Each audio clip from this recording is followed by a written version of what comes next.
Madison God's beautiful form அப்படின்னு ஒரு புத்தகம். மேடிசன் தேவனுடைய அழகான பண்ணை என்ற ஒரு புத்தகம். அந்த புத்தகத்தை படித்தேன். இதை படிச்சுட்டு ஒரு முறை மட்டும் படிக்கலை, 2-3 படித்தேன். அவ்வளோ ஆச்சரியமாக இருக்கிற ஒரு அனுபவத்தை இதில் கற்றுக்கொள்ள ஆண்டவர் உதவி செய்தார். அதை இன்றைக்கி நம்ம படிக்க போகிறோம். சரிங்களா? இந்த மேடிசன் குறித்து தான் நாம் இன்றைக்கு கற்றுக்கொள்ள போகிறோம். 1 கொரிந்தியர் 4ஆம் அதிகாரம் வசனம் 9. 1 கொரிந்தியர் 4ஆம் அதிகாரம் 9ஆம் வசனம் நம்முடைய தியானத்திற்கு மைய வசனம். ஆரம்பத்தில் சார் முத்துப்பாண்டி வாசித்தார், நான் அதை உங்களுக்காக வாசிக்கிறேன். 1 கொரிந்தியர் 4ஆம் அதிகாரம் வசனம் 9. இன்றைய தியானத்திற்கும் இந்த வசனத்திற்கும் மிக நெருக்கமான சம்பந்தம் இருக்கிறது. எங்களுக்கு தோன்றுகிறபடி தேவன் அப்போஸ்தலர்களாகிய எங்களை மரணத்துக்கு குறிக்கப்பட்டவர்கள் போல கடைசியானவர்களாய் காணப்பட பண்ணினார். நாங்கள் உலகத்துக்கும் தூதருக்கும் மனுஷருக்கும் வேடிக்கையானோம். இந்த வசனம் அடிக்கடி நம்ம இந்த ஒரு மாதமாக பார்த்துக்கிட்டே இருக்கிறோம். உங்களுக்கு ஞாபகம் இருக்கான்னு எனக்கு தெரியலை. இன்றைக்கு இந்த வசனம்தான் ஒரு மிக முக்கியமான ஒரு வாக்குத்தத்த வசனமாக தேவன் கொடுத்தார்.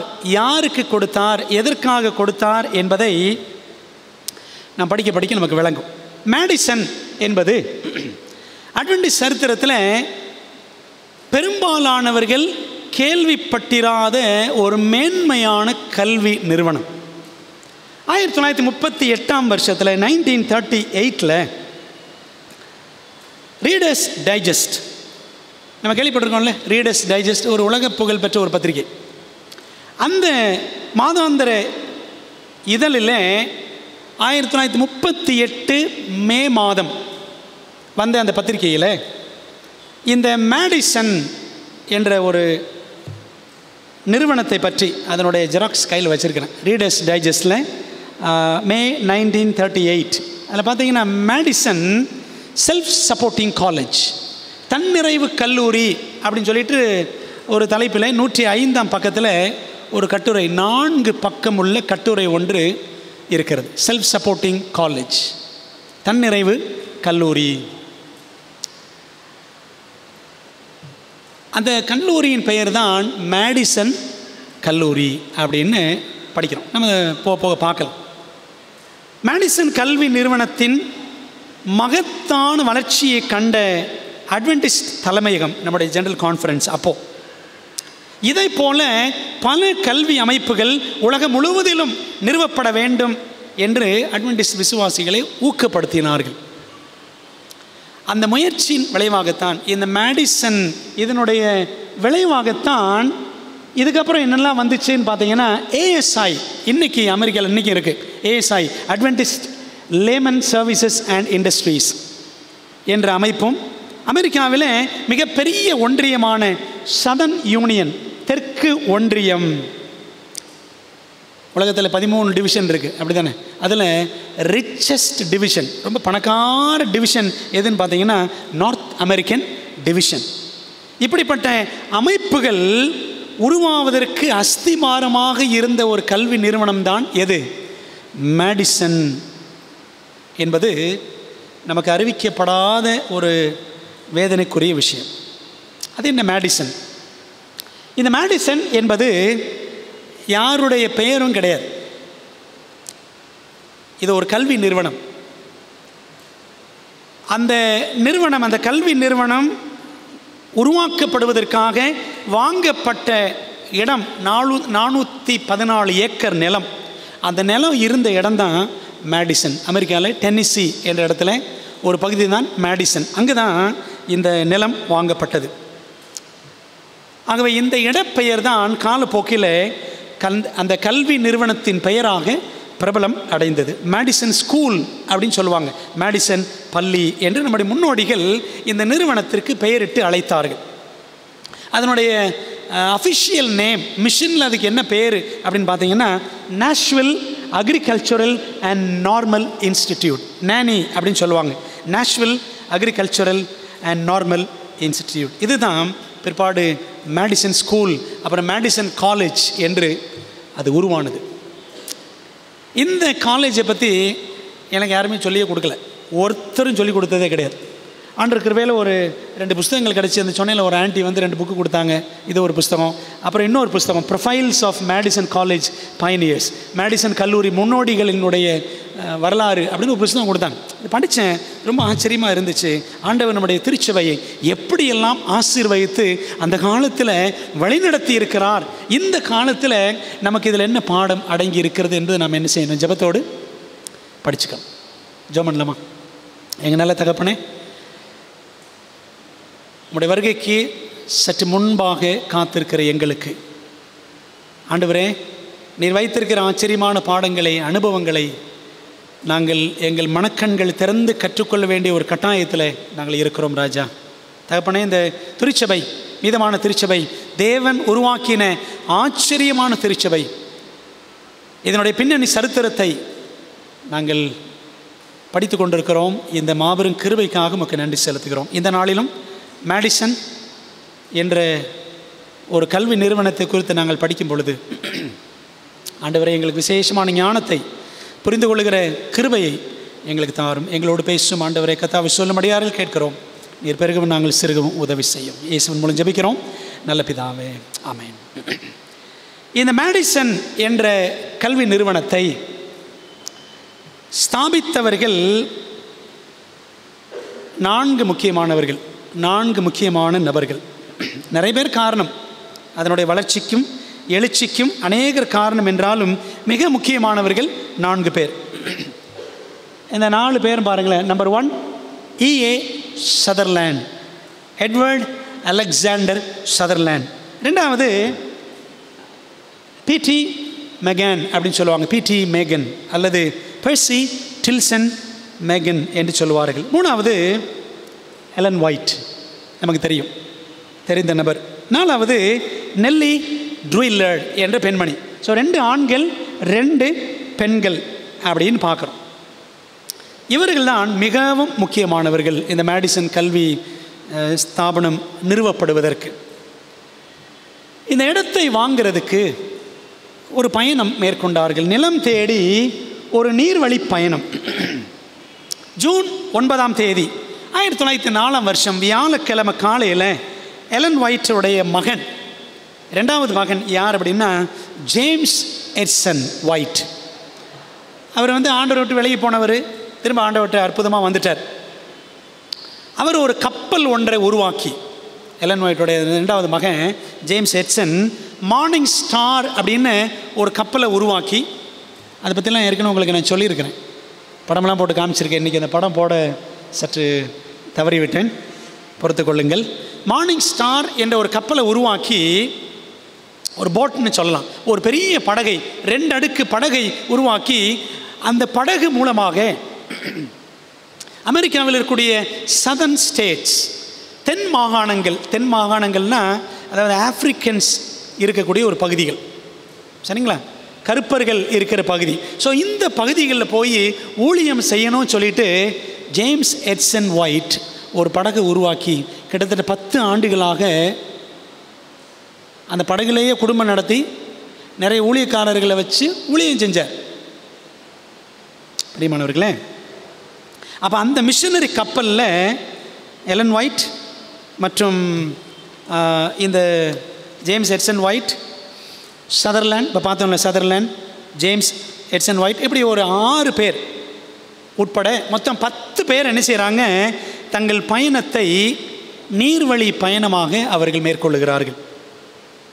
நாஷ்வில் என்ற இடத்துலேருந்து 12 மைல்கள் தொலைவில் எட்ஜ்ஃபீல்டு ஜங்ஷன் என்ற ஒரு இடம், எட்ஜ்ஃபீல்டு சந்திப்பில் என்ன செய்கிறாங்க, மேகன் என்பவர் சேர்ந்து கொள்கிறார்.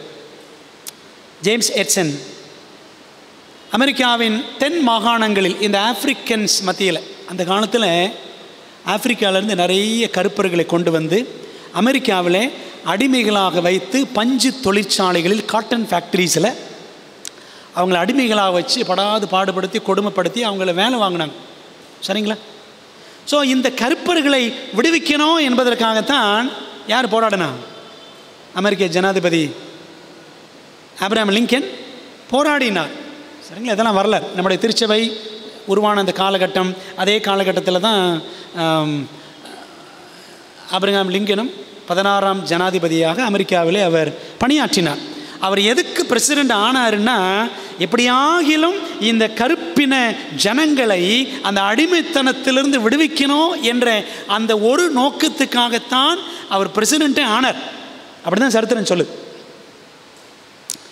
ஆக இந்த கற்பர்கள் மத்தியில் ஊழியம் செய்யணும்னு சொல்லிட்டு அவர்களுக்காக ஒரு ட்ரைனிங் ஸ்கூல், பயிற்சி பள்ளி தொடங்க வேண்டும் என்ற நோக்கத்தோடு இடம் தேடினார் ஜேம்ஸ் எட்சன் ஒயிட், எலன் ஒயிட்டோட 2வது மகன். அதே போல் நம்ம பார்த்தோம்ல அந்த சதர்லேண்ட், அவர் என்ன செய்கிறார்னா அதே பகுதியில் வெள்ளை இன வாலிபர்கள், ஒயிட் யங் பீப்புள், அவர்களுக்கு ஒரு பயிற்சி பள்ளி தொடங்க வேண்டும் என்று இவர் இடம் தேடுறார்.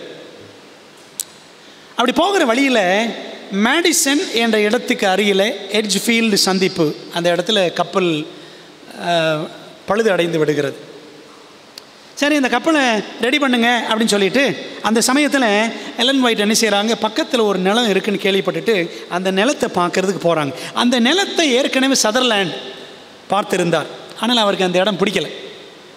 ஆனால் எலன் ஒயிட் அம்மையார் அந்த இடத்தை பார்த்த உடனே அவங்க சொன்னாங்களாம், இந்த இடம் நான் தரிசனத்தில் கண்ட இடத்தை போன்று இருக்கிறது, இங்குதான் சதர்லேண்டும் மேகனும் பயிற்சி பள்ளியை தொடங்க வேண்டும் என்று தேவன் விரும்புகிறார் அப்படின்னு ஆணித்தரமாக எலன் ஒயிட் சொல்லிட்டாங்க. எத்தனை ஏக்கர்?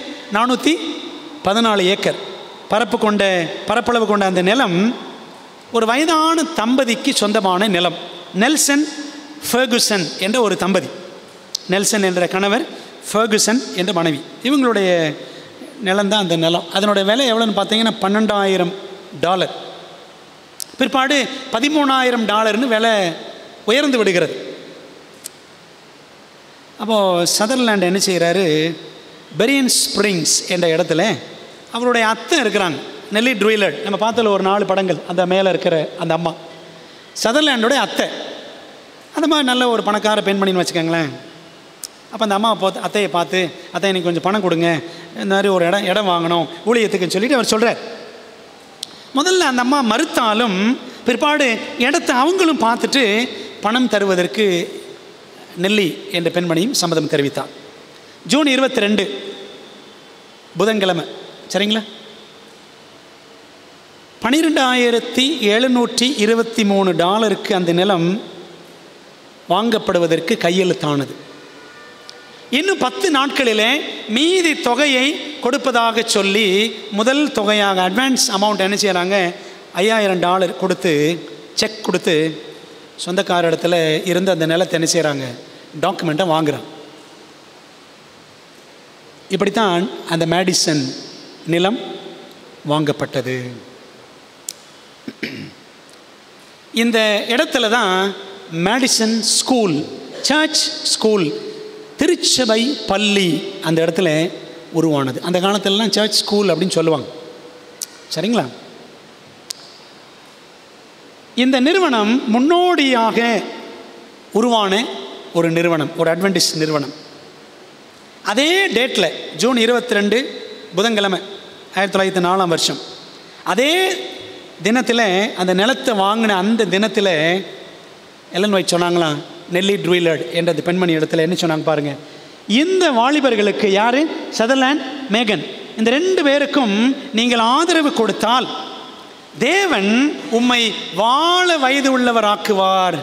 இந்த அம்மா அந்த மாதிரி சொல்கிறாங்க, இந்த 2 வாலிப பிள்ளைகளுக்கும் நீங்கள் ஆதரவு கொடுங்க, ஆதரவு கொடுத்தீங்கன்னா தேவன் உங்களை வாழ வயது உள்ளவர் ஆக்குவார் என்று தீர்க்க தரிசனமாக எலன் ஒயிட் கூறினார். இந்த தேவ திட்டத்தில் 60 வயதில் தன்னை இணைத்து கொண்ட நெல்லி ட்ரூயிலர் தனது 94 வயது வரைக்கும் உற்சாகமாக பணியாற்றினார். நல்லா தெரிஞ்சுக்கங்களேன், யார் நல்ல ஊழியம் செய்கிறாங்களோ அவங்களுக்கு ஆயுசு கெட்டி, சரிங்களா. பாஸ்டர் வில்மாட்டை பார்க்குறீங்களா, சரிதானே. பாஸ்டர் PV ஜெயசுதாஸ் பார்த்தீங்களா, 93 வயசில் இருந்தார். அப்போ எலன் ஒயிட் சொல்கிறாங்க, அந்த மாவு 9 வயசில் செத்து போயிடுவாங்கன்னு சொன்னாங்க. அப்படி தானே, கதை படிச்சிருக்கோம்ல. 9 வயசில் ஆக்சிடெண்ட் ஆகி எலன் ஒயிட் சிறு பெண்ணாக இருக்கும் பொழுது அந்த மாதிரி செத்து போயிடும் அப்படின்னாங்க. 3 வாரம் கோமாவில் இருந்த எலன் அதுக்கப்புறம் எத்தனை வருஷம் இருந்தாங்க, 88 வயசு வரைக்கும், சரிதானே. பிரியமானவர்களே, அதே போல் இந்த நெல்லியும் 60 வயதில் இணைந்து கொண்டார், 94 வயசு வரைக்கும் இருந்தாங்களாம். அந்த நிலம் சதர்லாண்டுக்கு பிடிக்கல. ஏன்னா அது ஒரு தரிசான நிலம். தரிசான அந்த பரந்த நிலத்தை பயன்படுத்தி ஒரு பயிற்சி பள்ளியாக சரி உருவாக்கணும்னு சொல்லிட்டு ஒரு தரிசனம் சதர்லாண்டுக்கு 39 வயசில் அவருக்கு உண்டாயிற்று. சதர்லாண்டுக்கு 39 வயசு. பிடி மேகன் நடுவில் இருக்கார் பாருங்கள், பிடி மேகன். இதெல்லாம் அவங்க சின்ன வயசில் இந்த படம். அந்த மேகனுக்கு 35 வயசு, எலன் ஒயிட்டுக்கு 76 வயசு. சரித்திரம் சொல்லுது, நம்முடைய சபையிலேயே எலன் ஒயிட் ஒரு போர்டு மெம்பராக இருந்தாங்க, காரியக்குழு கமிட்டியின் உறுப்பினராக இருந்தாங்க. அப்படி சொன்னால் இந்த ஒரே ஒரு ஸ்கூல் போர்டில் மட்டும்தான் இருந்திருக்காங்க. மேடிசன் ஸ்கூல் போர்டில் மட்டும்தான் எலன் ஒயிட் ஒரு கமிட்டி மெம்பராக இருந்தார். வேறு எதுலேயுமே அவங்க போர்டு மெம்பராக இருந்தது கிடையவே கிடையாது. புரியுதாங்க என்ன சொல்ல வரேன்னா, இன்றைக்கி நிறைய பேர் நான் எல்லாத்துலேயும் இருக்கணும்னு தலையை நீட்டுவாங்க. பார்த்துருக்கீங்களா? நான் அதில் இருக்கணும், நான் இதில் இருக்கணும், இதில் இருக்கணும், அதில் இருக்கணும், எல்லாம் இருந்து பெரிய சாதிக்கிற மாதிரி. ஆனால் நம்ம பாருங்கள், ஒரு தீர்க்கதரிசி, தேவனால் அழைக்கப்பட்ட ஊழியக்காரி ஒரே ஒரு போர்டில் தான் இருந்திருக்கிறாங்க. அன்பானவர்களே,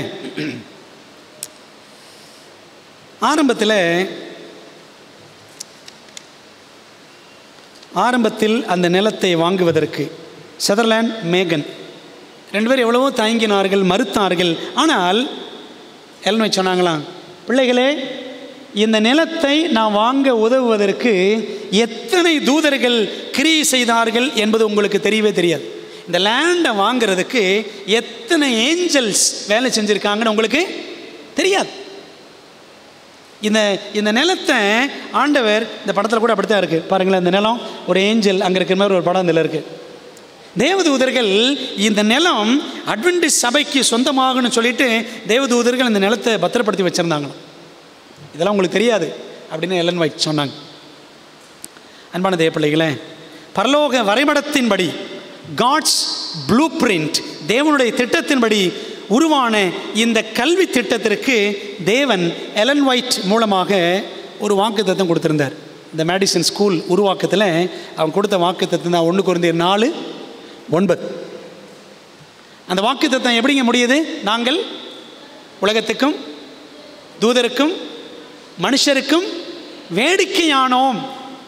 அது அப்படியே நிறைவேறியது. எப்படி பாருங்களேன். முதல்ல 11 இளம் மாணவர்களை கொண்டு மேடிசன் பள்ளி செயல்பட தொடங்கியது. காலப்போக்கில் விவரிக்க முடியாத விதத்தில் அது விரிவான வளர்ச்சி அடைந்தது.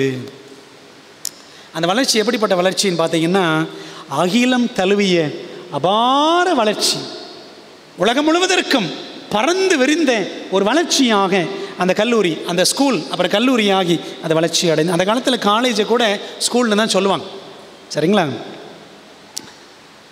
1938 முதல் 1940 வரை அந்த 3 வருஷங்களில் பற்பல இதழ்களில், மேகசீன்ஸில் இந்த மேடிசனை பற்றிய கட்டுரைகள் புகழாரமாக உலகம் முழுவதும் பரவத் தொடங்கியது.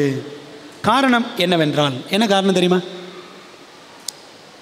இந்த கல்லூரியில் படிப்புடன் சேர்த்து அனைத்து பணிகளையும் மாணவர்களே செய்தார்கள்.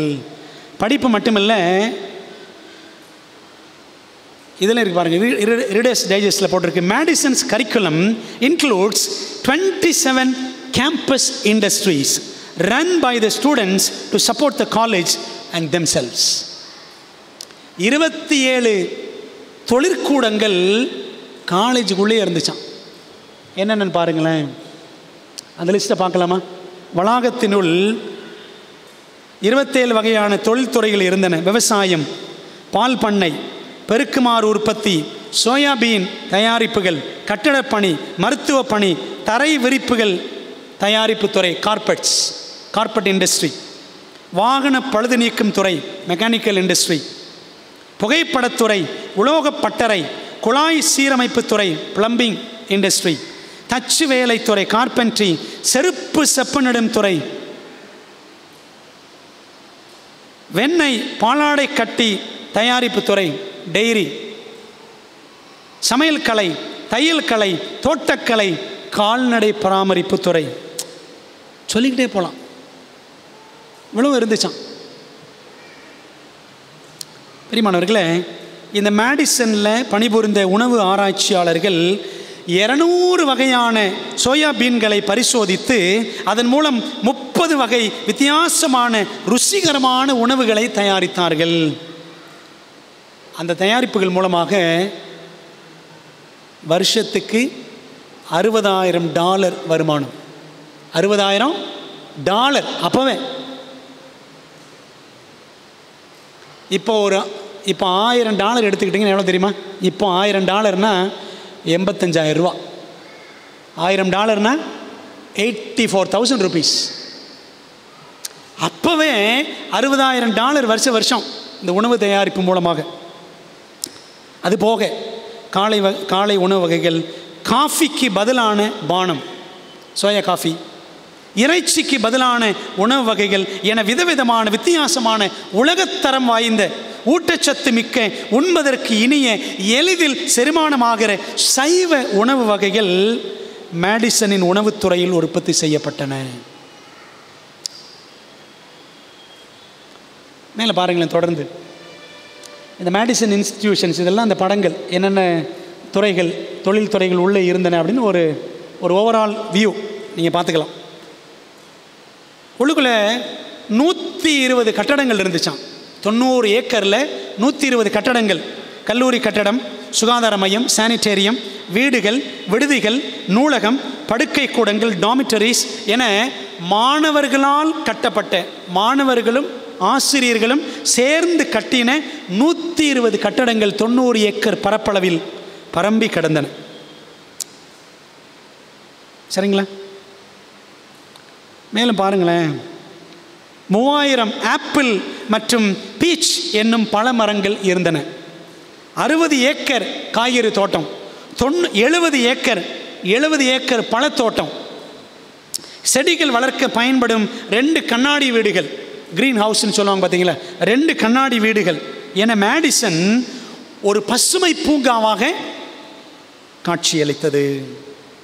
இந்த கண்ணாடி வீடுகளில் இருந்து மருத்துவமனை அறைகளுக்கு, ஏன்னா அங்கே சானிட்டரி இருந்துச்சுல்ல, அந்த மருத்துவமனை அறைகளுக்கு மனம் வீசும் மலர்கள் அனுப்பி வைக்கப்பட்டன. அனுதினமும் 600 பெருக்குமார்கள் உற்பத்தி செய்யப்பட்டன. தினம் 600 ப்ரூம்ஸ்.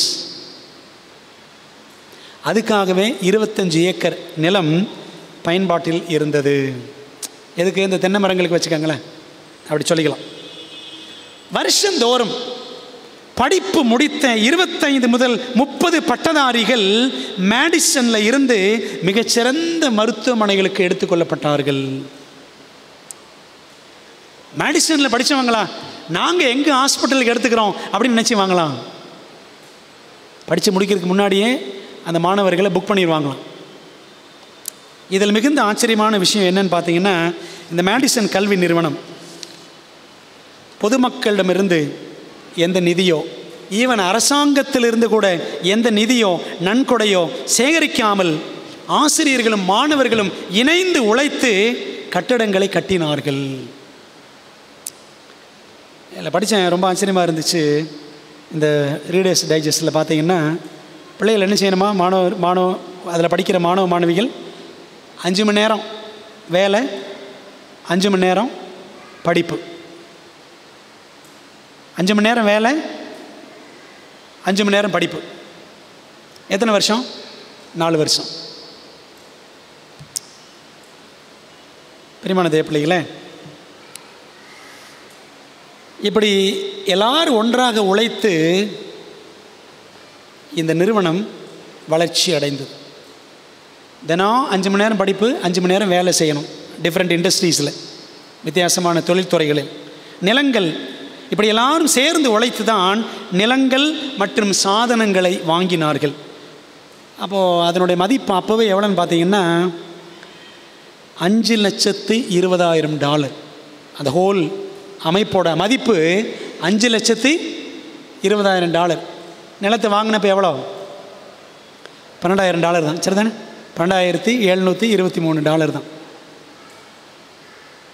அமெரிக்காவின் 36 மாகாணங்கள் 36 ஸ்டேட்ஸில் இருந்து 9 வெளிநாடுகளில் இருந்து 300க்கும் அதிகமான பலதரப்பட்ட மாணவர்கள் இப்பொழுது மேடிசனில் உள்ளனர்னு சொல்லிட்டு அப்போவே ரீடர்ஸ் டைஜஸ்டில் 1938 வெளியாயிற்று. இது போன்று இதெல்லாம் அந்த படங்கள். இது போன்று 10,000 தன்னிறைவு நிறுவனங்கள், செல்ஃப் சப்போர்ட்டிங் இன்ஸ்டிடியூஷன்ஸ், 10,000 தன்னிறைவு நிறுவனங்கள் இந்த நாட்டில் இருக்க வேண்டும். இப்படிப்பட்ட கல்விக்கூடங்கள் மிக அதிக அளவிலான கல்வி கட்டணத்தை பெருமளவில் குறைப்பதும் அல்லாமல் நடைமுறை வாழ்க்கைக்கான கல்வியின் தரத்தையும் நிச்சயமாக உயர்த்தும் என்று த நியூ டே பத்திரிகையில் ஜூன் 16, 1938 வருஷத்தில் மேடிசன் குறித்து எழுதப்பட்டது. இதெல்லாம் உலக பிரகாரமான பத்திரிகை. இது மாதிரி 10,000 நிறுவனங்கள் அமெரிக்காவில் இருக்கணும். படிக்க வரக்கூடிய பிள்ளைகளுக்கு என்ன செய்வாங்களாம், ஆரம்பத்தில் படிக்கலாம். பணம் இல்லை அப்படின்னா கவலைப்படாதீங்க, நீங்கள் என்ன செய்யுங்க, படிச்சுக்கிட்டேன் வேலை செய்யுங்க, வேலை செஞ்சுக்கிட்டேன் படிங்க. அப்படி தானங்க ஸ்பைஸ் காலேஜ் இருந்துச்சு, அப்படி தானே எல்லோரும் படிச்சுட்டு வந்தோம். இப்போ அதெல்லாம் போச்சு.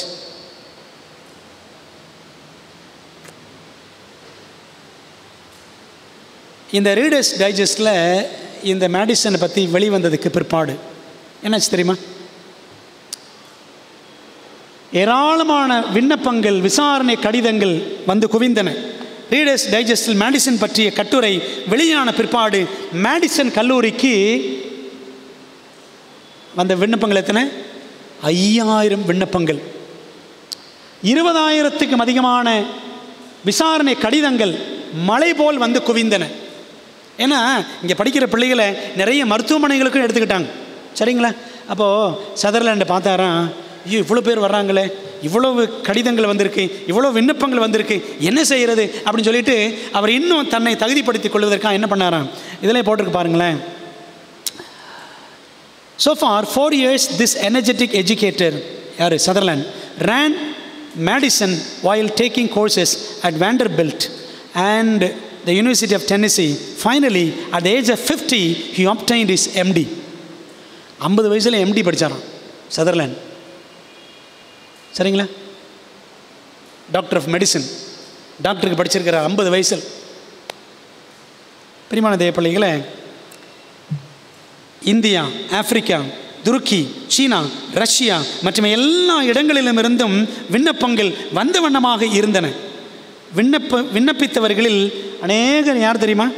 நான் அட்வென்டிஸ்ட்ஸ். நம்முடைய சபையை சேராதவர்கள் அநேகர் என்ன செஞ்சாங்களாம், இந்த கல்லூரியில் படிப்பதற்கு விண்ணப்பங்களை, விசாரணை கடிதங்களை அனுப்பியிருந்தார்கள். சரி, என்ன காரணம்? இவ்வளவு உலக புகழ் பெற்ற ஒரு நிறுவனமாக இந்த மேடிசன் உருவானதே என்ன காரணம்? மேடிசனின் சாதனைக்கு சாதகமாக இருந்த காரணங்கள் என்னென்ன அப்படின்னு பார்த்தீங்கன்னா, ஒரு சில காரணங்களை பார்ப்போம். அது ஒரு தன்னிறைவு நிறுவனம், சரிதானே? தன்னிறைவு ஊழியனாக தனது அன்றாட தேவைகளுக்காக தானே உழைத்து ஊழியத்தையும் வெற்றிகரமாக செய்து முடித்த பவுலை போன்ற தன்னிறைவு மிஷனரிகளை, செல்ஃப் சப்போர்ட்டிங் மிஷனரிஸ், அவர்களை உருவாக்குவதே சதர்லாண்டின் தலையாய நோக்கமாக இருந்தது. இவருக்கு யார் தெரியுமா பேக் போன் சப்போர்ட்? யார் தெரியுமா? எலன் ஒயிட் கூடவே இருக்கிறாங்க. தேவன் ஆலோசனைகளை கொடுத்துக்கிட்டே இருந்தார். அதன் அடிப்படையில் இந்த சதர்லாண்டும் மேகனும் செயல்பட்டார்கள். மாணவர்களை தன்னிறை உள்ளவர்கள் ஆக்குவதற்கு சதர்லாண்ட் கொண்டிருந்த அடிப்படை தத்துவம் என்னன்னு பார்த்தீங்கன்னா, நம்பர் 1, செல்ஃப் சாக்ரிஃபைஸ், தர்த்தியாகம். சரிங்களா? தர்த்தியாகம். அடுத்து கண்டிப்பான சிக்கனம், பிள்ளைகள் சிக்கனமாக இருக்கணும் என்பது அடுத்த முக்கியமான கொள்கை. இந்த மேடிசன் நிறுவனம் வளர்ந்த போது பெரிய பெரிய செலவுண்டாக்கும் கட்டடங்களுக்கு பதிலாக சிறிய எளிய செலவில் குறைந்த கட்டடங்கள் புதிதாக கட்டப்பட்டன. யார் கட்டினா? டீச்சர்ஸ், ஸ்டூடெண்ட்ஸ் அவங்களே சேர்ந்து கட்டினாங்க. ஆசிரியர்களும் மாணவர்களும் இணைந்து உழைத்து வீண் செலவை தவிர்த்தார்கள். மேடிசனை விட்டு வெளியேறின பட்டதாரிகள் அதே போன்ற நிறுவனங்களை மேடிசன் மாதிரியை தாங்களாகவே உருவாக்கும் அளவுக்கு அவர்கள் தயார்படுத்தப்பட்டார்கள். சரிங்களா? வேறு அடுத்த கொள்கை என்ன அந்த காலேஜுக்குள்ளே இருந்துச்சுன்னா, ஒன் ஸ்டடி பிளான், ஒரு பாடத்திட்டம். என்ன அர்த்தம் அப்படின்னா, ஒவ்வொரு மாணவனும் ஏதாவது ஒரு பாடத்தை, மேஜர் மைனர் நம்ம படித்தோம்ல ஸ்பைசரில், மேஜராக ஒரு பாடத்தை எடுத்து அதை முக்கிய பாடமாக தினம் அதற்காக 5 மணி நேரம் படிக்கணும். சரிங்களா? 5 மணி நேரம் படிப்பு, 5 மணி நேரம் வேலை. ஒவ்வொரு நாளின் மற்ற மணி நேரங்களில் என்ன செஞ்சாங்களாம், ஒவ்வொரு நிமிஷத்தையும் அந்த காலேஜுக்குள்ளே பிரயோஜனமான விதத்தில் செலவழித்தார்கள். சகல கலைகளிலும் முழுமையான பயிற்சி அடையும் வரைக்கும் ஒவ்வொரு மாணவனும் வேலை திட்டத்தில் மாறி மாறி பயிற்சி பெற வேண்டியிருந்தது. மாறி மாறி வேலை செய்யும். இன்னொரு கொள்கை என்ன அப்படின்னா, சுய நிர்வாகம், செல்ஃப் கவர்னன்ஸ். ஆசிரியர்களும் மாணவர்களும் ஒன்றாக இணைந்து கல்வி நிறுவனத்துக்கான சட்டத்திட்டங்களை உருவாக்கினார்கள். ஒழுங்கை கடைபிடித்தார்கள். தேவையான வளர்ச்சிக்கு திட்டமிட்டார்கள். பள்ளியின் பலதரப்பட்ட பாடத்துறைகளை இயக்கினார்கள். முழு கல்வி நிறுவன குடும்பமும் ஒன்றிணைந்து செயல்பட்டு விண்ணட்டும் வளர்ச்சிக்கு வித்திட்டது. எல்லாம் சேர்ந்து உழைச்சாங்க. பைபிள் அப்படி தானே இருந்துச்சு. ஏற்கனவே உங்களுக்கு சொல்லியிருக்கேன். எலிசா என்ன பண்ணார்? மாணவர்களோடு சேர்ந்து போய் இந்த மரம் விட்டு போனாங்கல்ல, 2 ராஜாக்கள் 6ஆம் அதிகாரத்தில் படிக்கலாம். பாருங்களேன் என்னெல்லாம் படித்தாங்க. பாடத்திட்டம், மேடிசனில் இருந்த பாடத்திட்டம், கரிக்குலம் என்னென்ன. மாணவர்கள் ஏழை குடும்பங்களிலிருந்து வருவார்கள் என்றால் பணம் கட்டி படிக்க முடியாது. சரிதானே? படிக்க வைக்க முடியாது. அப்போ என்ன பண்ணாங்களா, அந்த சதர்லேண்ட் மேகன் இருவரும் பள்ளி கட்டணத்தை அந்த ஏழை மாணவர்கள் மீது சுமத்தவில்லை. மாறாக அந்த மாணவன் சேரும் பொழுது $35 வைப்பு நிதியாக, சரிங்களா, டெபாசிட், ஒரு $35 டெபாசிட் கட்டணும். அதுக்கப்புறம் ஒன்றும் கட்ட வேண்டாம். படித்து முடித்து போகும்பொழுது என்ன செஞ்சுருவாங்க, $35 திரும்ப கொடுத்துருவாங்க. பாருங்களேன், நமது பள்ளி மாணவனுக்கு வாழ்க்கைக்குரிய ஆயத்தத்தை கொடுப்பது மட்டும் போதாது. அதாவது ப்ரிப்பரேஷன் ஃபார் லைஃப், வாழ்க்கைக்குரிய ஆயத்தை மட்டும் கொடுத்தா போதாது. என்ன கொடுக்கணுமா, வாழ்வு என்பதை அனுபவத்தில் அவனுக்கு காட்ட வேண்டும். He should experience life. வாழ்க்கைனா என்னன்றதை அவன் படிக்கும் பொழுதே அனுபவிச்சுக்கணும் என்று சதர்லேண்ட் அடிக்கடி சொல்லுவாராம். பாருங்களேன் வேறு என்னெல்லாம் படித்தாங்க அப்படின்னு வாசிக்கலாம். வேதத்தையும், பைபிள், ஃபிசியாலஜி, உடல் இயங்கியல், உடல் உறுப்புகள் எப்படி இப்படிலாம் இயங்குகிறது, ஃபிசியாலஜி, சுகாதாரம், ஆங்கில மொழி, இங்கிலீஷ், சபை சரித்திரம், அக்கவுண்ட் கீப்பிங், கணக்கு வைப்பியல், எளிய சிகிச்சைகள் கொடுக்கும் முறை என நாங்கள் அவர்களுக்கு கற்றுக் கொடுக்கிறோம். இப்படி நிறைய கற்றுக் கொடுத்தாங்களாம். சரிங்களா? நன்கு சமைக்கவும், தனது துணிகளை தானே திறமையுடன் தைக்கவும், பிணியாளிகள் சுகமடைய எளிய சிகிச்சைகள் கொடுக்கவும், அறியாமல் நமது பள்ளியிலிருந்து எந்த பெண்ணும் வெளியேறக்கூடாது என்று நாங்கள் திட்டமிட்டு கொண்டிருக்கிறோம். ஆண்கள் சில வேலைகளை நல்லா கற்றுக்கணும், பெண்கள் சில வேலைகளை கண்டிப்பாக கற்றுக்கணும். நமது புத்தகங்களை வீடு வீடாக விற்பதில் கேன்வசிங், ஒவ்வொருவரும் ஒரு அனுபவத்தை உடையவர்களாக வேண்டும் என்று நாங்கள் முயற்சிக்கிறோம். பார்த்தீங்களா? புக் சேல்ஸ், நம்முடைய சத்திய புஸ்தகங்கள் போகணும், இந்த மாதிரியெல்லாம் பயிற்சி கொடுக்குறோன்னு சொல்லிட்டு மேகன் எலன் ஒயிட்டுக்கு ஒரு ரிப்போர்ட் எழுதினாராம் February 1906. அங்கே போய் தான் இங்கிலீஷும் கற்றுக்கிட்டாங்களாம். இப்படி அவங்களுக்கு அப்படி தானே படித்தோம். இன்றைக்கி என்ன கேட்குறாங்க தெரியுமா, நம்ம பாஸ்டர்ஸே ஒரு சிலர் நிர்வாகத்தில் இருக்கிறவங்க, உனக்கெல்லாம் இங்கிலீஷ் தெரியாதுப்பா, நீ போய் எனக்கு படிக்க போகிற ஸ்பைசரில், நம்மளை இங்கிலீஷ் தெரிஞ்சா, நான் இங்கிலீஷ் தெரிஞ்சா போனேன். பாஸ்டருக்கு படிக்கணும்னு சில பிள்ளைகள் கஷ்டப்பட்டு அவங்க வந்து கேட்டான், ஆஃபீஸ்லேயோ சர்ச்சில் போய் கேட்டான், உனக்கு இங்கிலீஷ் தெரியுமா, நீ போய் என்னத்தை படிக்க போகிற. ஒரு பையன்கிட்ட போன வாரம் பேசலாம், இங்கிலீஷ் படித்தலாம் யாரும் போகலை, இங்கிலீஷ் தெரிஞ்சலாம் யாரும் போகலை, அப்படி தானே? அப்போது வரக்கூடிய ஏழை மாணவிகளுக்கு ஒருத்தன் ஊழியத்துக்கு படிக்கணும் வர்றானா அவனை எப்படியோ படிக்க வைக்கணும். முடிஞ்சு போச்சுப்பா, இந்த வருஷம் கோட்டா முடிஞ்சிருச்சு, அடுத்த வருஷம் வா,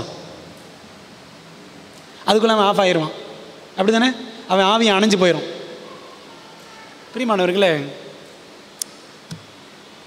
எல்லாம் சில வேதனையான சில காரியங்கள்.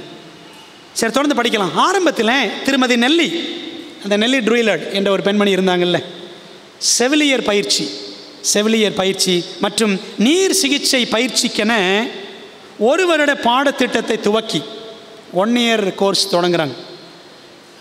நர்சஸ் ட்ரைனிங், ஹைட்ரோதெரப்பி இதெல்லாம் கொடுக்கறதுக்கு அந்த பயிற்சியை தொடங்கினாங்களாம். அதற்கு ஆசிரியராக அந்த அம்மாவே இருந்தாங்க, நெல்லி ட்ரூயிலர்ட். முதல் குழுவில் 5 பெண்கள், 5 பேர் மாணவிகளாக இருந்தார்கள். நீர் சிகிச்சை, மசாஜ், தசை பிசைதல், படுக்கை அலங்கரிப்பு, பெட் மேக்கிங், பிணியாளிகளை நடத்தும் விதம், ஆரோக்கிய உணவு விதிகள் இதெல்லாம் கற்றுக் கொடுத்தார்கள். 1907ஆம் வருஷத்தில் பள்ளியுடன் சுகாதார மையமும் சேர்க்கப்பட்ட பிற்பாடு இந்த படிப்பு 2 வருட படிப்பாக நீடிக்கப்பட்டது. சரி, இந்த மாதிரிலாம் நம்முடைய கல்லூரிகள், நம்முடைய பள்ளிக்கூடங்கள் இப்படி தான் செயல்படணும்னு ஆண்டவர் ஆரம்பத்தில் ஒரு திட்டம், அழகான திட்டம் கொடுத்துருந்தார். சரிங்களா? ஒரு குறிப்பிட்ட காலம் வரைக்கும் இது நடந்துச்சு. ஆனால் இப்போ இல்லை. மேடிசன் பள்ளி வேத அறிவை கற்றுக் கொடுப்பது மட்டுமல்லாமல் மாணவன் தான் அழைக்கப்படும் ஊழிய களத்திற்கு ஒரு தன்னிறைவு ஊழியனாக செல்ல தகுதிப்படும் விதத்தில் நடைமுறை பயிற்சியையும் கொடுக்கிறது. Practical training. தனது மாணவன் நாட்களில் எப்படி எளிமையாகவும் உறுதியாகவும் கட்ட வேண்டும், எப்படி நிலத்தை பண்படுத்தி கால்நடைகளை பராமரிக்க வேண்டும் என்றும் அவனுக்கு கற்பிக்கப்படுகிறது. நமது பள்ளிகளில் உள்ள அநேக மாணவர்கள் இதே போன்ற பயிற்சியை பெறுவார்கள் எனில் ஒரு ஜனக்கூட்டமான நாம் உலகத்துக்கும் தூதருக்கும் மனிதருக்கு முன்பாக ஒரு காட்சி பொருளாக மாறுவோம். தூதானது ஒவ்வொரு நாட்டுக்கும் விரைவில் கொண்டு செல்லப்படும். இப்பொழுது இருளில் இருக்கும் ஆத்துமாக்கள் வெளிச்சத்துக்கு கொண்டு வரப்படுவார்கள் அப்படின்னு சொல்லிட்டு எலன் ஒயிட் எழுதினாங்களாம். புரியுதா உங்களுக்கு? அப்போது கல்வி நிறுவனங்கள் வழியாக சத்தியம் என்ன செய்யணும்? எல்லா இடங்களுக்கும் போகணும். இவ்விதமாக நாம் என்ன செய்வோம்? உலகத்துக்கும் தூதருக்கும் மனுஷருக்கும் வேடிக்கைன்னா காட்சி பொருள். எல்லாரும் நம்மளை பார்ப்பாங்க. பார்த்தாங்களா? ரீடர்ஸ் டைஜஸ்டில் வந்துச்சா? இந்த நியூ டே பத்திரிகையில் வந்துச்சா? ஏராளமான பத்திரிகைகள். புரியுதுங்களா? இப்படித்தான் நாம் காட்சி பொருளாக தூதர்கள் பார்ப்பாங்க, உலகத்தில் இருக்கிற எல்லாரும் பார்ப்பாங்க. அந்த மாதிரி தேவன் நம்முடைய திருச்சபையை முன்னேறி செல்ல வேண்டும் என்று சத்தியத்தை கொண்டு செல்லணும்னு இப்படி ஒரு திட்டம் வச்சுருந்தாருங்க. இன்னைக்கு நிலைமை எப்படி இருக்கு?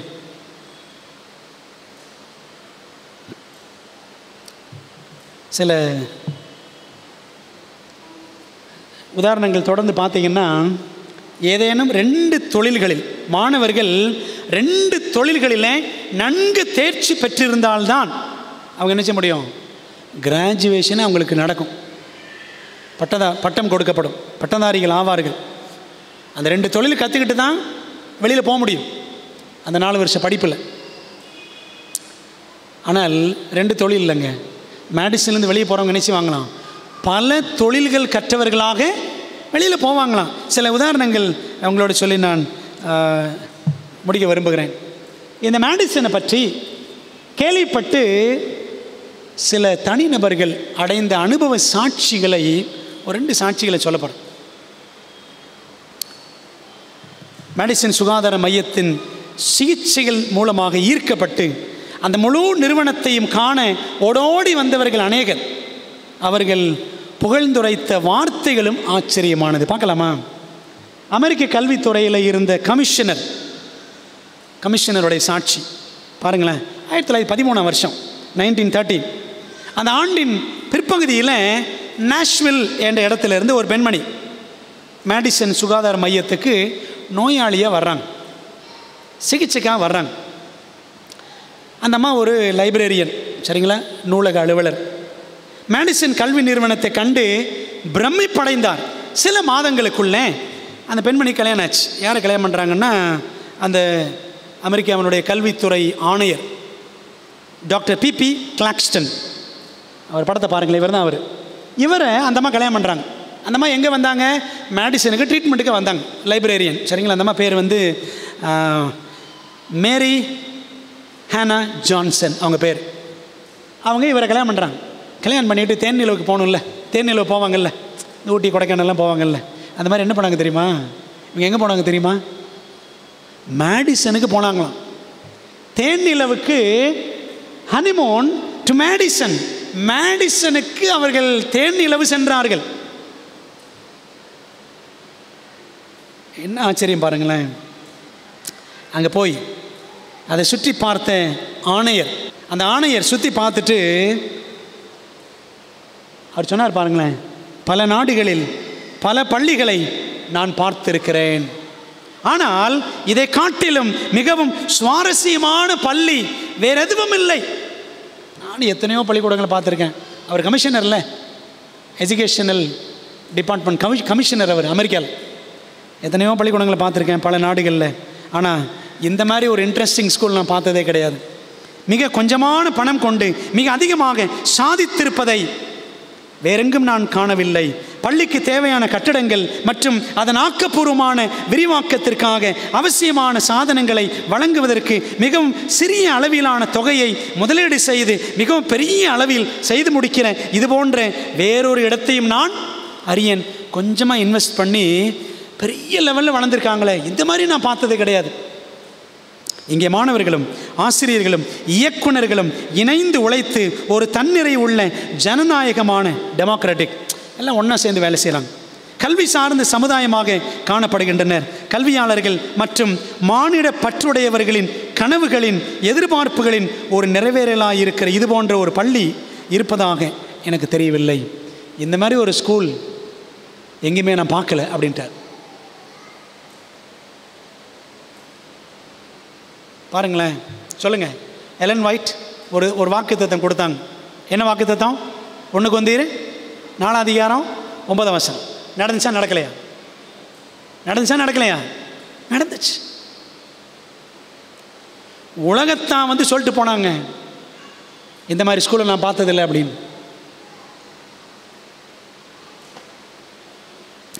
இது ஒரு சாட்சி. பிரியமானவர்களே, இன்னொரு சாட்சி பாருங்களேன். ஒரு கோடீஸ்வரனுடைய மகள், அவருடைய ஒப்பற்ற சாட்சி. நம்ம பேர் என்னன்னு பார்த்தீங்கன்னா திருமதி இந்த அம்மா தான், லைடா ஃபங்க் ஸ்காட். லைடா ஃபங்க் ஸ்காட் என்ற ஒரு பெண்மணி. அச்சக உலகத்தில், பிரிண்டிங் வேர்ல்டு அச்சக உலகத்தில் அதிபதியாய் தொழில் அதிபராக விளங்கினவர் இந்த அம்மாவுடைய அப்பா. லைடா ஃபங்க் ஸ்காட்டுடைய அப்பா யாருன்னா ஐசக் ஃபங்க் என்பவர். இந்த மாதிரி லூத்தரன் சபையை சேர்ந்தவங்க, லூத்தரன் சர்ச். இந்த பெண்மணி மேடிசன் பற்றிய நற்சாட்சியை தென் மாகாணம் முழுவதும், சதர்ன் ஸ்டேட்ஸ், ஒரு 7 ஸ்டேட் சொல்லுவாங்க, தென் மாகாணங்கள், அமெரிக்காவில் 7 மாகாணங்கள், அங்கே எல்லாம் இந்த மேடிசனை பற்றி பேசுகிறதை இந்த மாதிரி கேள்விப்பட்டாங்க. 1914ஆம் வருஷத்தில் ஒரு நோயாளியாக வந்து மேடிசன் முழுவதையும் லைடா சுற்றி பார்த்தார். அங்கு வருவதற்கு சற்று முன்பு தான் தனது ஒரே மகளான 17 வயது ஹெலன், அந்த ஹெலனை ஒரு வாகன விபத்தில் இழக்க கொடுத்தார். இந்த அம்மாவுடைய மகன் இறந்துடுறாங்க. இது வயசான காலத்தில் இருந்த படம், இளமையில் ஒரு படம் இருக்குது, சரிங்களா? அது இருக்குன்னு நினைக்கிறேன். ஸோ அவங்க மகன் 17 வயசில் இறந்துடுறாங்க ஹெலன்.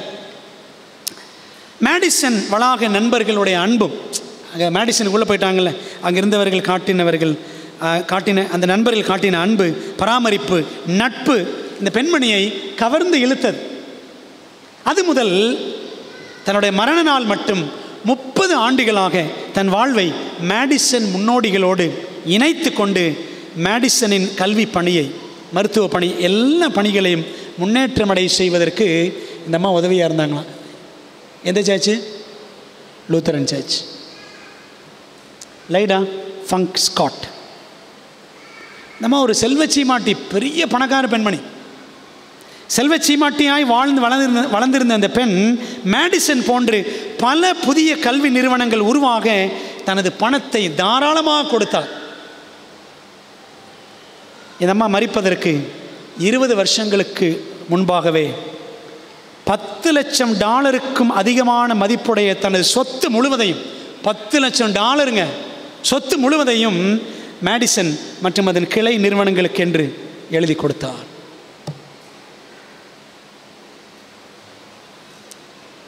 இதாங்க அவங்க இளம் வயசில் இந்த படம், லைடா ஃபங்க் ஸ்காட்.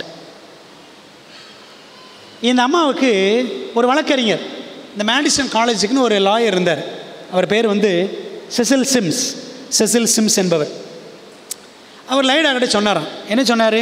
நீங்கள் சுகவீனமாக இருந்ததால் தான் மேடிசனுக்கு வந்தீர்கள், அவர்கள் உங்கள் உயிரை காப்பாற்றியதால் தான் நீங்கள் இங்கே இருந்து விட்டீர்கள்.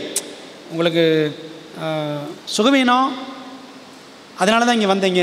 உங்கள் உயிரை அந்த மேடிசனில் இருந்தவங்க காப்பாற்றிட்டாங்க, அதனால தான் இங்கே இருக்கிறீங்கன்னு சொல்லி சொன்னார் அந்த லாயர்.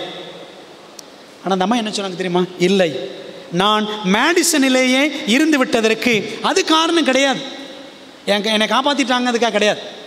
நான் வாழ தகுதி உடையவள் என்பதை அவர்கள் எனக்கு காண்பித்தார்கள். They showed me that I am worthy to live. வாழ்வதற்கு எனக்கு தகுதி இருக்கிறது என்று காண்பித்தார்கள்.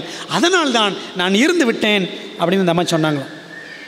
பிரியமானவர்களே, மாணவர்கள் மட்டுமல்ல, நோயாளிகள் கூட வாழ்வின் அர்த்தத்தை புரிந்து கொள்ளும் வகையில் மேடிசன் பள்ளி பணியாற்றி இருக்கிறது. இன்றைய காலத்து பள்ளிகள், இன்றைக்கி நாம் பார்க்கிற 7th பள்ளிக்கூடங்கள் மேடிசனுக்கு ஈடாகுமா? வேதமும் தீர்க்க தரிசன ஆவியும் உணர்த்துகிற கல்வி கொள்கைகளை பின்பற்றினால் மாத்திரமே அது சாத்தியமாகும். சரிங்களா? இன்னைக்கு நமக்கு முன்பாக ஒரு பெரிய சவால். என்ன சவால் தெரியுமா? எஜுகேஷனல் சேலஞ்ச், கல்வி சவால் அப்படின்னு சொல்லலாம். பார்க்கலாமே. கிறிஸ்தவ பள்ளிக்கூடம் என்பது சீர்திருத்தவாதிகள் பிறந்து வளர்க்கப்படுகிற மழலையர் காப்பகமாக இருக்க வேண்டும். செயல்படுத்தும் வைராக்கியம் மற்றும் உற்சாகத்தோடு பற்றி எரிகிறவர்களாக, இத்தகைய சீர்திருத்தங்களில் தலைவர்களாக தங்கள் இடத்தை பிடித்துக் கொள்ளும் விதத்தில் பள்ளியிலிருந்து போகக்கூடியவர்களாக அந்த சீர்திருத்தவாதிகள் இருக்க வேண்டும். தீர்க்கதரிசிகளின் பள்ளிக்கூடங்களில் இப்படியே நடந்தது. இதுவே எப்பொழுதும் தேவ திட்டமாகவும் இருந்திருக்கிறது. சதர்லாண்ட் எழுதுற என்ன சொல்றாரு? ஒரு கிறிஸ்டியன் ஸ்கூல் அப்படின்னா அது என்னவா? It is necessary to produce reformers. சீர்திருத்தவாதிகளை உருவாக்குகிற இடம் பள்ளிக்கூடங்கள். சரிங்களா? அப்படிதான் பைபிளில் ஸ்கூல்ஸ் ஆஃப் த ப்ராஃபட்ஸ் சொல்லியிருக்கேன் ஏற்கனவே. சாமுவேல், எலியா, எலிசா, இந்த தீர்க்கதரிசிகள்லாம் பள்ளிக்கூடங்கள் வச்சுருந்தாங்க. சரிதானே? தீர்க்கதரிசிகளை உருவாக்கினார்கள், அரசர்களை உருவாக்கினார்கள், ஆசாரியர்களை உருவாக்கினார்கள். பார்த்தீங்களா? இந்த திட்டத்தின் அடிப்படையில் தாங்க நம்முடைய ஸ்தாபனத்தில் கல்வி நிறுவனங்களை ஆண்டவர் ஏற்படுத்தும்படி செய்தார். பாருங்களேன், தொடர்ந்து சதர்லாண்ட் என்ன சொல்கிறாரு? ஸ்டடீஸ் இன் கிறிஸ்டியன் எஜுகேஷன் புத்தகத்தில் அவர் தொடர்ந்து சொல்கிறார், வாசிக்கிறேன். தொடக்க கால சீர்திருத்தவாதிகள் பாடப்பயிற்சி தொடர்களையும் பாட புத்தகங்களையும் ஆசிரியர்களையும் வழிமுறைகளையும் கொள்கைகளையும் தாங்களே சொந்தமாக கொண்டிருக்க வேண்டியது அவசியம் என்று கண்டனர். அதாவது அந்த காலத்தில் இந்த சீர்திருத்தவாதிகள் பைபிள் அடிப்படையில் நாமே பாடத்திட்டங்கள் எல்லாம் வச்சிருக்கணும் ஒரு தரிசனம் வச்சுருந்தாங்க. அக்காலத்தில் இந்த பிரபலமான பள்ளிகளில் இருந்து அவர்கள் தாங்களாகவே விலகி நின்றார்கள். முஸ்லிம்ஸ் பாருங்களேன், அவன் தனியாக ஒரு சிஸ்டம் வச்சுருப்பான். என்ன பேர்? மதரசா. புரியுதா உங்களுக்கு? உலகத்தோடு இருக்கக்கூடாது, எங்கள் மத ரீதியாக நாங்கள் தனியாக வச்சுருக்கிறோம் அப்படின்னு வச்சுருக்கிறாங்க. பாருங்களேன், அப்படி தாங்க இந்த திருச்சபைக்கு ஆண்டவர் ஆரம்பத்தில் ஒரு கல்வி திட்டம், ஒரு ப்ளூ பிரிண்ட் கொடுத்துருந்தார். அப்படிப்பட்ட ஒரு நிலைப்பாட்டை, தீர்மானத்தை எடுப்பதற்கு தைரியமும் விசுவாசமும் வேண்டியதாக இருந்தது. இல்லைங்க, உலகத்தோடு இல்லை, நாங்கள் தனியாக ஆண்டவர் கொடுத்திருக்கிற வேதாமத்தின் அடிப்படையில் செயல்படுவோம் அப்படின்னு இந்த கல்வி நிறுவனமோ எந்த நிறுவனமோ நடத்துவதற்கு நமக்கு ஒரு தைரியம் தேவை, வைராக்கியம் தேவை. மறுரூபமாவதற்கு ஆயத்தமாய் கொண்டிருக்கிறவர்களுக்கும் சாட்சி ஆகமங்கள் ஆதரித்து பேசுகிற நிலைப்பாட்டை தெரிந்து கொள்வதற்கு இன்னும் அதிக தைரிய விசுவாசமும் தேவையாக இருக்கும். ஆண்டவர் பைபிள் என்ன சொல்லியிருக்கிறாரு, எலன் ஒயிட் வழியாக என்ன சொல்லியிருக்கிறாரு, இதெல்லாம் ஃபாலோ பண்ணுறதுக்கு ஒரு தைரியம் தேவை. சதர்லாண்ட் எழுதுகிற பிரபலமான கல்வி கொடுக்கப்பட்டு வந்த பள்ளிக்கூடங்களுக்கு தங்களுடைய பிள்ளைகள் செல்வார்களானால் அவர்கள் போப்பு மார்க்கத்தின் அல்லது மிருகத்தின் முத்திரையை பெற்றுவிடுவார்கள் என்று சீர்திருத்தவாதிகள் அறிந்திருந்தனர். அந்த காலத்திலேயே, மார்ட்டின் லூத்தர் காலத்திலேயே, அதாவது இந்த சத்திய கல்வியை விட்டுட்டு உலக பிரகாரமான கல்விக்கு நம்முடைய பிள்ளைகளை அனுப்பணும்னா இந்த பிள்ளைகள் எதுக்கு ரெடி ஆயிடுவாங்க? They will be prepared to receive the mark of the beast. மிருகத்தின் முத்திரையை பெறுவதற்கு அந்த உலக கல்வி அவங்க என்ன செஞ்சிடும், ஆயத்தப்படுத்திடும் என்பதை சீர்திருத்தவாதிகள் அறிந்திருந்தார்கள் அப்படின்னு சொல்லிட்டு சதர்லாண்ட் எழுதுறாருங்க. இன்னொரு விஷயம் உங்களுக்கு தெரியுமா, இந்த சதர்லாண்டு தான் நம்முடைய ஜிசியில் எஜுகேஷன் டிபார்ட்மெண்ட் கல்வித்துறை உருவாவதற்கு இவர் தான் முக்கியமான காரணம். Sutherland, Edward Alexander Sutherland. அவர் ஸ்டடீஸ் இன் கிறிஸ்டியன் எஜுகேஷன், கிறிஸ்தவ கல்வியில் ஆராய்ச்சிகள்னு ஒரு புக்கே எழுதியிருக்கிறார். அந்த புக்கு நான் வச்சுருக்கேன் வீட்டில். பிரியமானவர்களே, ஸோ அதிலேருந்து எல்லாம் படித்து இந்த காரியங்கள் இதெல்லாம் எடுத்திருக்கேன். பிரியமான தேவ பிள்ளைகள், அப்போ என்ன படிக்கிறோன்னா, நம்முடைய கல்வி திட்டம் இப்போ இருக்கிற கல்வி திட்டம்லாம் கிடையாது. சரிங்களா? பார்க்கலாம். ஒரு வாசகத்தை உங்களுக்கு நான் வாசிக்கிறேன். அங்கே கிடையாது, நான் இங்கேருந்து வாசிக்கிறேன். இந்த மேடிசன் என்ற புத்தகத்தில் இருந்து வாசிக்கிறேன். எங்கேருந்து இதை எடுத்திருக்கிறேன்னா, அதை எலன் ஒயிட் எழுதின testimonies for the church volume 6 6ஆம் பாகம் பக்கம் 83 வாசிக்கிறேன் பாருங்களேன். Though in many respects our institutions of learning have swung into worldly conformity, though step by step they have advanced toward the world, they are prisoners of hope. If they will listen to his voice and follow in his ways, God will correct and enlighten them and bring them back to their upright position of distinction in the world. என்ன சொல்லாங்க பாருங்களேன். பல விதங்களில் நம்முடைய கல்வி நிறுவனங்கள் உலகத்தோடு சமரசமாகிவிட்டது. விளங்குதா உங்களுக்கு? Though step by step they have advanced toward the world, they are prisoners of hope. ஒருவேளை படிப்படியாக உலகத்தோடு நம்முடைய கல்வி நிறுவனங்கள் சேர்ந்து விட்டாலும் அவைகள் நம்பிக்கையுடைய சிறைகளே. பைபிள் இருக்குல்ல, நம்பிக்கையுடைய சிறைகள். சிறையில் இருந்தாலும் ஒரு நம்பிக்கை, திரும்ப விடுதலையாகி வருவோம் என்ற நம்பிக்கை. If they will listen to his voice, நம்முடைய கல்வி நிறுவனங்கள், எலன் ஒயிட் எழுதுகிறாங்க, நம்முடைய கல்வி நிறுவனங்கள் தேவனுடைய சத்தத்திற்கு செவிசாய்த்து அவருடைய வழிகளை பின்பற்றும் என்றால் தேவன் அந்த கல்வி நிறுவனங்களை திருத்தி மீண்டும் சீர்திருத்தி அதை ஒளியூட்டுவார். உலகத்தில் மறுபடியும் அந்த உயர்ந்த நிலைக்கு நம்முடைய நிறுவனங்களை, கல்வி நிறுவனங்களை தேவன் கொண்டு வருவார். If they will listen to his voice, ஆண்டுடைய சத்தத்துக்கு செவி கொடுத்து அவருடைய வழிகளுக்கு கீழ்ப்படிந்தால். பிரியமான தேவ பிள்ளைகளே, இன்றைக்கி நம்ம கீழ்ப்படுகிறோம்னா எங்கேயோ போயிட்டோம். ஒரு 10 வருஷத்துக்கு முன்னாடி நான் காஞ்சிபுரத்தில் பாஸ்டாக இருந்தேன். காஞ்சிபுரத்தில் இருந்தப்போ ஒரு நாள் பாஸ்டர் PV ஜெயசுதாஸ் அவர்கள் கூப்பிட்டுருந்தேன். 3 நாள் ஒரு எழுப்புதல் கூட்டத்துக்காக கூப்பிட்டுருந்தோம். ஸோ ஒரு நாள் சனிக்கிழமை ஆராதனை முடிஞ்சிட்டு மதியம் லஞ்ச் முடிச்சுட்டு மதியம் எல்லோரும் நிறைய பேர் உட்காந்துருந்தாங்க, அநேகர் உட்காந்துருந்தாங்க. அப்போது பாஸ்டர் PV ஜெயசுதாஸ் சில கிளாஸஸ் நடத்திக்கிட்டு இருந்தார். அப்போ கேள்வி பதில் டைமில் ஒருத்தர் கேள்வி கேட்டார். ஒரு யூனியன் ஆஃபீஸர் ஒருத்தர் கேள்வி கேட்டார். இப்போ ஒரு யூனியன் ஆஃபீஸராக இருக்கிறார். அவர் கேள்வி கேட்டார். என்ன கேள்வி கேட்டார்னா, பாஸ்டர், இன்றைக்கி நம்முடைய பள்ளிக்கூடங்கள் எல்லாம் ஆண்டோடைய திட்டப்படி தான் நடக்கிறதா அப்படின்னு ஒரு கேள்வி கேட்டார். பாஸ்டர் PV ஜெயசுதாஸ் என்ன சொன்னார் தெரியுமா? எனக்கு நல்ல ஞாபகம் இருக்குது எனக்கு. அவர் சொன்னார், ஆண்டவர் கொடுத்த திட்டப்படி இன்றைக்கி நம்முடைய பள்ளிக்கூடங்கள், கல்வி நிறுவனங்கள் எல்லாம் நடக்கவில்லை, எல்லாமே போச்சு பிரதர் அப்படின்னு சொன்னார். சரிங்களா? இதை நான் யாரும் குறையாவோ குற்றப்படுத்தியோ சொல்லலை. என்ன சொல்ல வரேன்னா, நம்முடைய கல்வி திட்டம் இப்படி தான் இருக்கணும் அப்படின்னு தேவன் ஒரு அழகான ஒரு ப்ளூ பிரிண்ட், ஒரு வரைபடம் போல் எதை வச்சுருந்தார்? மேடிசனை உருவாக்கி வச்சுருந்தார். அந்த மேடிசன் அடிப்படையில் இன்னும் எத்தனையோ ஸ்தாபனங்கள் உருவாயிற்று. அந்த காலப்போக்கில் என்ன ஆயிடுச்சு? எல்லாமே காணாமல் போச்சு. ஸ்பைசர் காலேஜ் இன்றைக்கி போச்சே. என்னோடய ஆசை என்ன தெரியுமா? இது இன்றைக்கி அட்வென்டிஸ்ட் யூனிவர்சிட்டின்னு ஆக்கிவிட்டாங்க. அதை மறுபடியும் ஆரம்பத்தில் மிஷனரி காலேஜ்னு இருந்துச்சு. அந்த மிஷனரி காலேஜ் தாங்க அது இருக்கணும். அதுக்குத்தான் அது உருவாக்கப்பட்டது. சரிதானே? ஊழியக்காரர்களை உருவாக்குவதற்கு தான் அது உருவாக்கப்பட்டது. இன்றைக்கி ஃபோக்கஸ் மாறிடுச்சு. அன்பான தேவ பிள்ளைகளே, சவால் உங்களுக்கு விளங்குதா? என்ன சவால் நான் சொல்கிறேன்னு? மேடிசன் முறைமையின்படி பள்ளிகளை நிறுவுவதற்கு ஒவ்வொரு சாதகமான வழிவகையையும் கண்டறிய வேண்டும் என்று தீர்க்கதரிசனாவி எலன் ஒயிட் எழுதி வச்சிருக்கிறாங்க. அந்த மேடிசன் மாதிரி நம்முடைய பள்ளிக்கூடங்கள் செயல்படணுமா?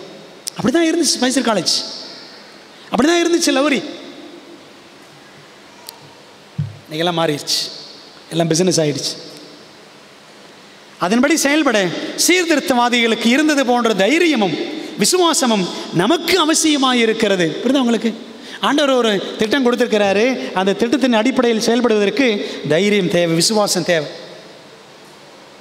அப்படி ஆண்டவர் கொடுத்துருக்கிற வழிமுறையின்படி செயல்படுவதுதான் உண்மையான கிறிஸ்தவ கல்வி, ட்ரூ கிறிஸ்டியன் எஜுகேஷன். நம்ம அடிக்கடி சொல்லுவோம்ல, true education is the harmonious development of physical, mental and spiritual powers. மெய்யான கல்வி என்பது சரீர, மன மற்றும் ஆவிக்குரிய வல்லமைகளின் ஒருங்கிணைந்த வளர்ச்சி. என்ன தெரியுமா ஒருங்கிணைந்த வளர்ச்சி? பிடி பீரியடில் போய் தைரியத்தில் குதிக்கிறது கிடையாது, சரிங்களா? அந்த கல்வி திட்டத்தில் பார்த்தீங்கன்னா பிடி பீரியட்லாம் கிடையாது. மேடிசனில் என்ன செய்வாங்க? உடல் உழைப்பு, தொழில், 2 தொழில் கற்றுக்கணும். புரியுதா உங்களுக்கு? Manual labour. அப்படி தான் இருந்துச்சு. இன்றைக்கெல்லாம் மாறிடுச்சு. டான்ஸு, சினிமா, ஆட்டம், பாட்டம், கூத்து, கும்மாளம், இன்றைக்கி அப்படி ஆயிடுச்சு. விளங்குதா உங்களுக்கு? இதுதான் இன்றைக்கு அட்வென்டிஸ்ட் கல்வி நிறுவனங்களின் நிலைமை. ஆனால் if they will listen to his voice and follow his ways, God will correct them and enlighten them. சரிதானே? அதானே படித்தோம். ஆண்டுடைய கல்வி நிறுவனங்கள், இன்றைக்கும் நம்முடைய கல்வி நிறுவனங்கள் இருக்குது. ஏதோ கொஞ்சம் ஊழியத்தை செய்து, பள்ளிக்கூடங்களோ கல்வி நிறுவனங்களோ அல்லது கல்லூரிகளோ பல்கலைக்கழகங்களோ. ஆனால் தேவனுக்கும் அவருடைய வார்த்தைக்கும் தீர்க்க தரிசன ஆவிக்கும் செவி கொடுத்தான்னு வச்சுக்கோங்களேன், ஆண்டு நினைச்சு வாரான். சீர் பொருந்த செய்து, வசனம் இருக்கல, முந்தின சீரை பார்க்கிலும் நற்சீர் உண்டாக்குவேன். ஆண்டு செய்ய வல்லவர். அதை செய்கிறதுக்கு, அப்படி ஃபாலோ பண்ணுறதுக்கு நமக்கு தைரியம் தேவை, விசுவாசம் தேவை. உண்மையான கிறிஸ்தவ கல்வியை நமது பிள்ளைகளுக்கு நாம் அளிக்க விரும்புவோம் என்றால் நமக்கு முன் இருக்கும் சவாலை நாம் சந்திக்க வேண்டும். விளங்குதா உங்களுக்கு?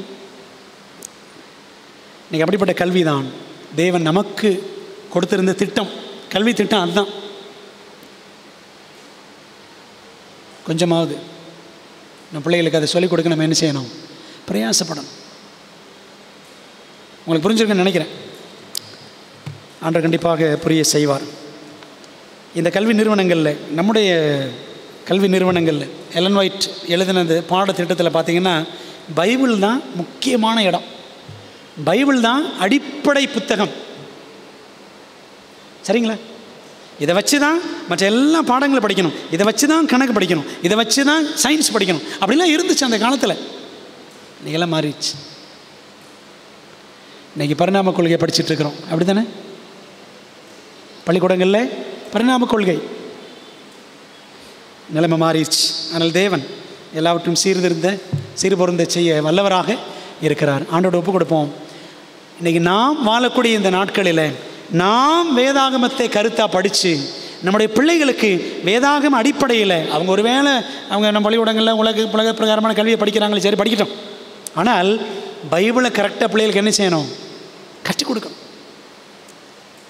அதற்கான பிரயாசங்களை எடுப்போம். தேவன் நம்ம இந்த உலகத்துக்கும் தூதருக்கும் மனுஷருக்கும் வேடிக்கையாக, காட்சி பொருளாக நாம் இருக்கணும். நம்முடைய குடும்பம், நம்முடைய பள்ளிக்கூடங்கள், நம்முடைய சபைகள் இருக்கணும்னு ஆண்டவர் ஒரு வாக்குத்தத்தம் கொடுத்துருக்கிறாரு. அது நம்முடைய வாழ்க்கையில் நிஜமாக மாறணும். அதற்கு நம்ம ஒப்புக் கொடுப்போம். தேவன் நம்மை ஆசீர்வதிப்பாராக. ஆமென். பரிசுத்தம் நிறைந்த எங்கள் பரம தகப்பனே, பரிசுத்தமான இந்த ஓய்வு நாளின் துவக்க ஆராதனையில் நாங்கள் கலந்துபடி கர்த்தர் கிருபை பாராட்டினதற்காக உமக்கு ஸ்தோத்திரம். 2024ஆம் ஆண்டிலே கர்த்தாவே, 11 மாதங்களை கடந்து கடைசி மாதத்தின் முதல் ஓய்வு நாள், உமது கிருபையை தவிர எங்களை இம்மட்டும் சுமந்து வந்தது வேறு ஒன்றுமில்லை என்பதை நிச்சயமாக நாங்கள் அறிந்திருக்கிறோம். இரக்கம் காட்டுகிற நல்ல தேவனே, இந்த பாவிகள் மீது நீர் இரக்கமாய் இருப்பதினாலே உம்மை ஸ்தோத்தரிக்கிறோம். எவ்வளவாக நாங்கள் உம்மை விட்டு விலகி விலகி போய் கொண்டிருந்தாலும் உமது தீராத நேசக்கரம் எங்களுக்காக நீண்டு கொண்டே வருவதற்காக உமக்கு ஸ்தோத்திரங்களை ஏறெடுக்கிறோம். கிருபையின் காலத்தை கர்த்தர் எங்களுக்கு வழங்கி கொண்டிருக்கிறீர் அப்பா.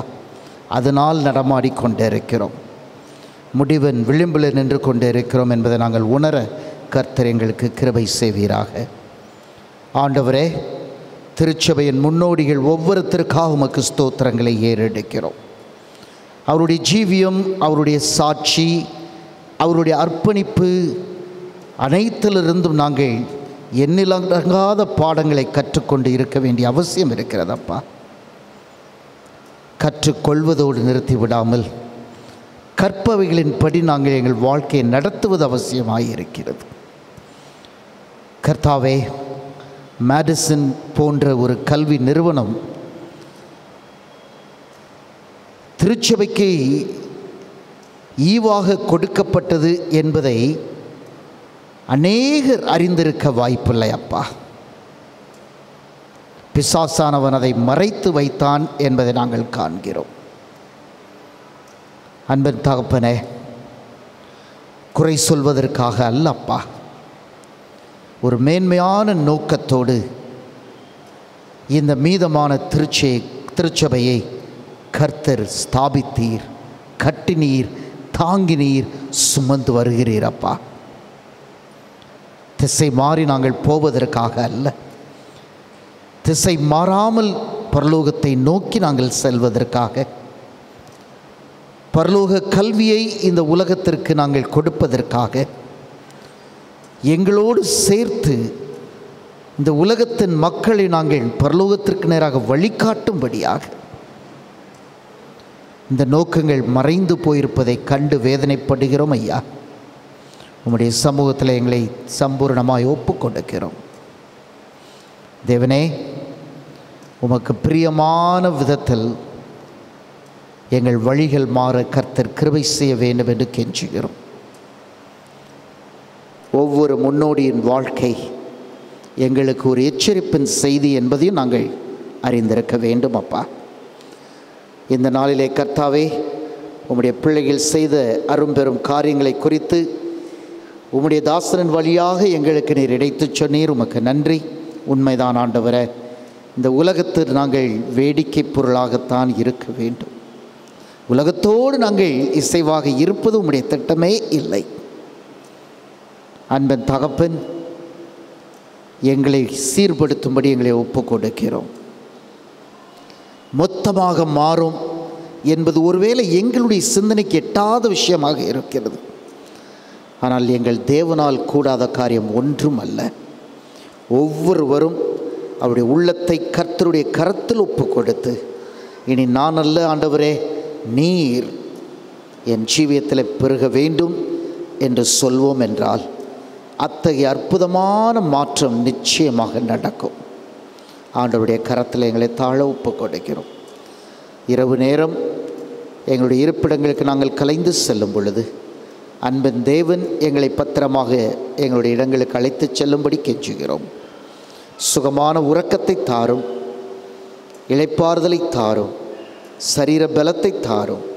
கர்த்தரை துதிக்கும் துதியோடு ஓய்வு நாளின் பகலின் வெளிச்சத்தை கண்டவர்களாக குறித்த நேரத்தில் கர்த்தருடைய சமூகத்தில் மறுபடியும் கூடி வருவதை எங்கள் மேலான வாஞ்சியாக வைத்து ஆலயத்திற்கு திரும்பி வர கர்த்தர் கிருபை பாராட்டும்.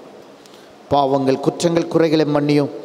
ஜெபிக்கும்படி கர்த்தருடைய பாதத்தில் வைக்கப்பட்ட விண்ணப்பங்கள், இந்த நாளிலும் சுகவீனமாக பலவீனமாக இருக்கக்கூடிய பிள்ளைகள், தேவனுடைய கரம் அவர்களை தொட வேண்டும் என்று ஜெபிக்கிறோம். பாவங்கள், குற்றங்கள், குறைகளை மன்னியும், ஆசீர்வதித்து அனுப்பும். எங்கள் அன்பின் ஆண்டவராகிய இயேசு கிறிஸ்துவின் திருப்பாதம் பற்றி ஜெபிக்கிறோம். ஜெபம் கேளும் ஜீவனுள்ள பிதாவே, ஆமென். என் ஆத்மாவே கர்த்தரை ஸ்தோத்திரி, என் முழுமே அவருடைய பரிசுத்த நாமத்தை ஸ்தோத்திரி. என் ஆத்மாவே கர்த்தரை ஸ்தோத்திரி, அவர் செய்த சகல உபகாரங்களை மறவாதே. ஆமென். நம்முடைய கர்த்தராகிய இயேசு கிறிஸ்துவின் கிருபையும் பிதாவாகிய தேவனுடைய மேன்மையான பூரணமான தன்னலமற்ற அன்பும் பரிசுத்த ஆவியானவருடைய ஐக்கியமும் சிநேகமும் வழிநடத்துதலும் பாதுகாவலும் நம் அனைவரோடு கூட இன்றும் என்றும் சதா காலங்களிலும் இருப்பதாக. ஆமென்.